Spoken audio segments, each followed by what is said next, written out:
അമ്പലക്കുളക്കടവിൽ വെച്ചോ മുണ്ടകപ്പടവരമ്പിൽ വെച്ചോ മാൻമിഴിയാം പൂങ്കിളിയെ കണ്ടു ഞാൻ.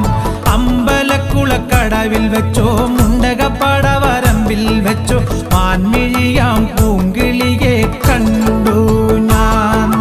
കാട്ടുചമ്പക ചന്തം നല്ല നാട്ടുമഞ്ഞളിൽ ഗന്ധം കണ്ടപ്പോൾ തൊട്ടേ കണ്ണിൽ കണ്ണായി നിന്നവളെ കണ്ണാടിപ്പൂവേ. അമ്പലക്കുളക്കടവിൽ വെച്ചോ